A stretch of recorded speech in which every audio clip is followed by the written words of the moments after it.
Hey, what's up, guys? Today we got a question from our buddy Hunter, who's concerned about leaving old friends behind, especially since he says they're good people. So Hunter is 21 years old. He's going about his life in a very successful way. And when I say that, he's actively moving towards becoming the strongest version of himself in different choices he's making about his future. He's got friends, though, that have been friends, obviously, for a very long time, who, although he loves them, and they share a tremendous history together, don't have their shit together, he says. In fact, one of them, he says, is somewhat of an alcoholic, and that's, it's making his life miserable, but also Hunter is suffering because he's kind of dragging along this alcoholic friend. He also has another friend who he says is very indecisive. It's a character flaw that's wreaking havoc on a lot of the choices that he would ultimately make in his life to move forward, but simply can't. And, it could be things like, old girlfriends that just keep popping up and make his life miserable, or career choices, or school choices, or choices with his parents. But either way, this guy just can't make good decisions. And he goes on. And basically, what Hunter wants to know is, how do I sever myself from these toxic relationships, although I have a deep and profound love for these men that I've grown up with? Great question. So the very first place I'd like to start is with something I once heard, and that is that the people in your life represent one of three things. You've got people in your life who are crystal balls, and when you look into them as a crystal ball, you will see your future. When you see that person, you have to ask yourself, do I want to experience and characterize what this person represents in my future? It could be good, it could be bad, it could be completely neutral. Then you've got people who are mirrors. The interesting thing about a mirror is that it gives you back exactly what you give it.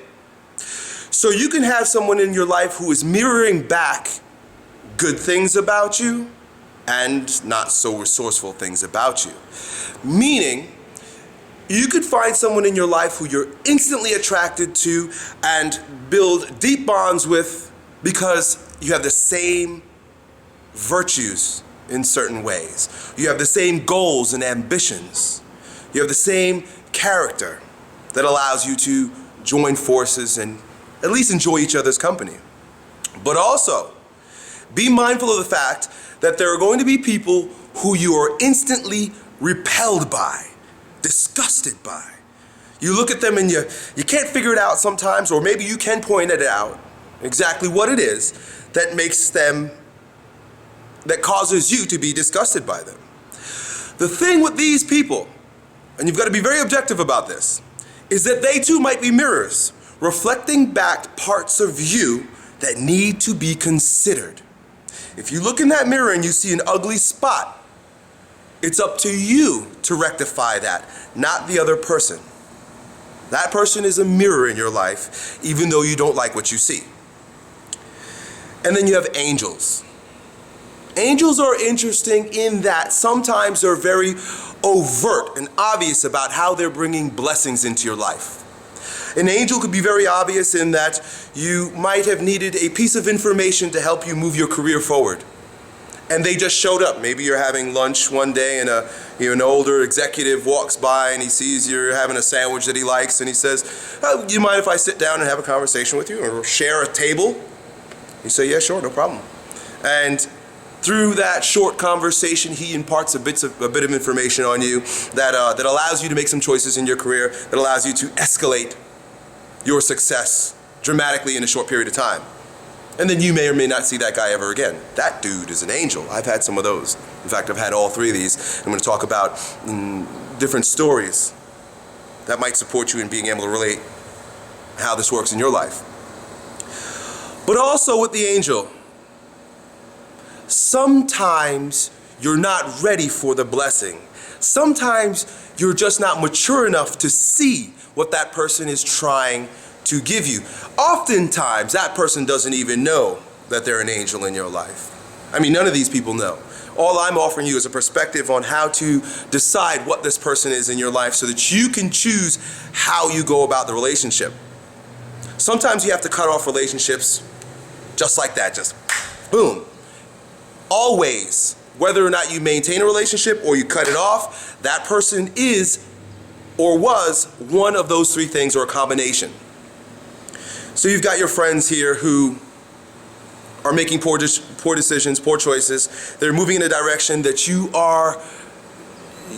is something that the way they're just choosing to live their life is contrary to where you want to go in your life. It's very obvious. So let's begin with the crystal ball. And let me use myself and some experiences I've had with friends as an example for you. I moved down to Florida. I don't have any friends in Florida when I moved down here about 10 years ago. All my friends, all my family, everything that I knew about myself growing up, I left in New York. I needed a clean start for many different reasons. So with that clean slate, I knew that anybody that was coming into my life needed to be assessed. You see? Now your circumstance might be different because these people came into your life when you were a child, but still, you can create a clean slate just by washing your conscious slate clean. Just taking a step back and looking at everything objectively. Meditation helps you do this. So I'm going to use one friend as an example. There was and he still is a friend, who made his way into my life during a time when I needed some support, moral support in building my business. And although he and I were completely opposites, I mean, completely night and day, you look at us and you're like, there's no way that you guys can be friends just by our dress, by the way we looked, the way we carried ourselves, the way we spoke. But he offered consolence, he offered support, he offered confidence, he offered a lot of the things that I needed in my life at that particular time to make courageous choices about my business. And I kept him around, although he seemed to be an anchor. Because leaning on him for that support was easy because this guy is just a friendly guy. And sometimes you just need friendly people to lean on, to lend an ear, in other words. But at the same time, he made really bad choices. He drank a lot and went into fights all the time, was arrested here and there, dressed really weird, completely inappropriately and offensive to a lot of the people that I was trying to also create space for in my life.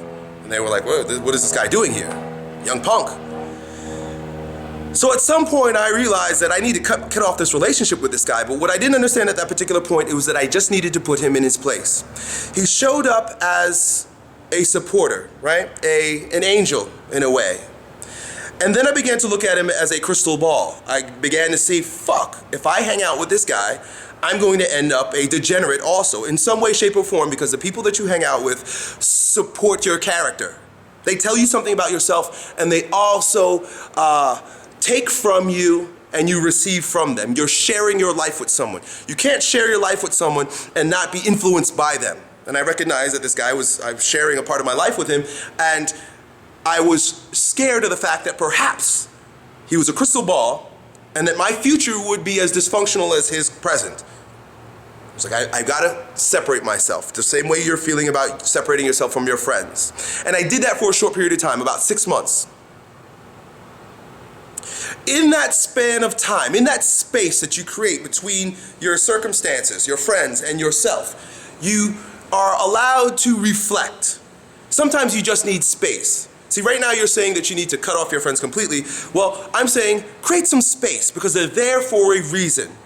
They supported you in some particular way. And when I say support, it could be as simple as moral support, an ear that was there for you they lended an ear for you. They were just friendly, like my friend.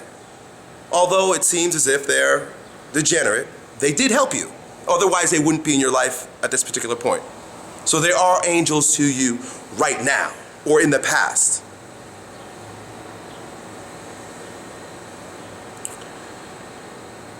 So back to the story with this friend of mine. I decided to take him from the place of angel and look at him as a mirror and say to myself, well, you know, he came into my life as an angel. I looked at him as a crystal ball. I didn't like what I saw on the crystal ball. Let me put him in front of my face and try to see what I'm missing about myself through him. And I'd look at him and I'd think of myself. And I realized that at that time in my life, I was a hard ass. I was just a warrior with a snarl on my face. I had a sword in one hand, a sneer on the other face, literally a shield in the other hand, because it was just like, boom, I just was deflecting anything and anyone that would get me off of my track. I was rigid and focused. Focus is good. Rigidness is no way to live your life. Because like I mentioned before, to grow into becoming a king without the flexibility of the lover, you become a tyrant. And I was becoming a tyrant. And there, standing in front of me, was my friend who, for lack of better description, is like a teddy bear. He smiles. I mean, he's always smiling. He's always friendly. His major purpose in life is just making sure everybody gets along. Hey, I might be a douchebag, because he knows he's a douchebag. I might be a douchebag because like I drop shit on the carpet and don't clean it up, and like I'm just nasty sometimes, and like I make bad choices, but hey, I love everybody. I'm friendly with everybody. I'm a good guy. That's what he was. And when I looked at him, it was the exact opposite of what I was giving, and I was ashamed, because I knew that if I'm going to become the strongest version of myself, the character of the lover, the peacemaker, the one who knows how to enjoy life and appreciate the good things and smile and laugh things off, was not present in my character, but is needed for full actualization, personal development. And I looked at him as my mirror and saw my weakness. And over time, it's been many years, I've had to, I always talk about becoming the strongest version of ourselves, and I am on the same journey, folks. I'm not stronger than anyone. I just gain perspectives and use language to share my journey with you guys as I have certain experiences. And I use different metaphors to describe the elements of becoming the strongest version of yourself. Metaphors like the king, warrior, magician, and lover. Now I'm using this idea of the crystal ball, the mirror, and the angel.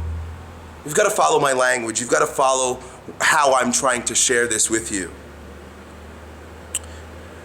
Anyway, so over the course of the years where my warrior, the warrior in me, was beginning to gain some traction, I'm developing my kingly qualities. I'm realizing what I've built, and I now need to manage myself. That's what a king does. A king is a manager.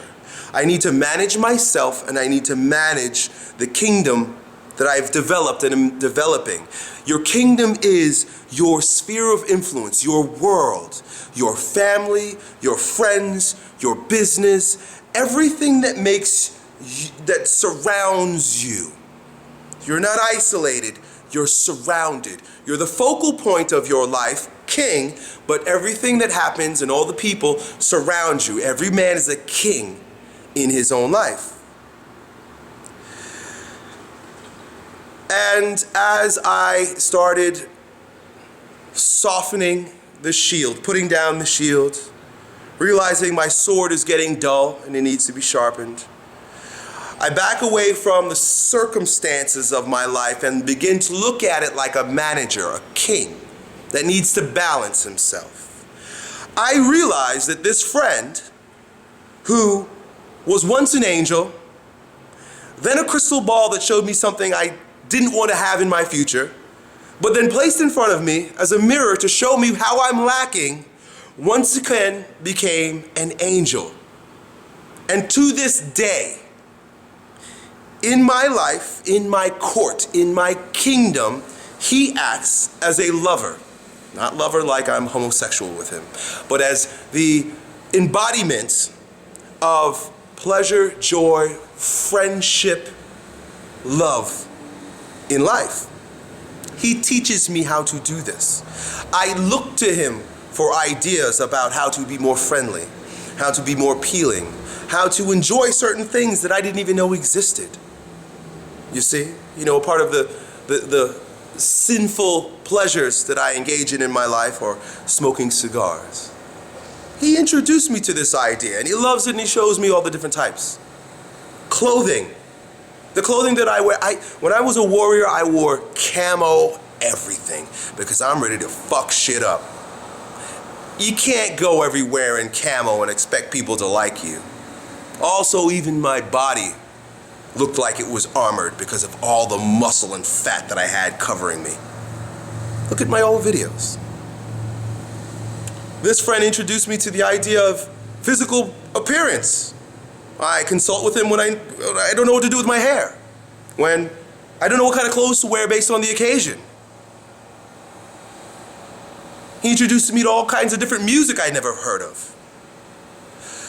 So, when you talk about your friends being degenerates and losers and not supporting you and becoming the strongest version of yourself and anchors or toxic people, I invite you to step back and ask yourself, always go back to yourself, always go back to yourself and say, how are these people showing me or teaching me something about myself? You're never a victim of the people in your life. And I venture to say that very rarely do you need to actually cut people out of your life. You need to put them in their place. Not meaning telling them their place, but gaining a perspective for how they fit into your model of life. Even the most degenerate people in your life may be there to teach you a lesson, to show you your future, to offer you a blessing. Done.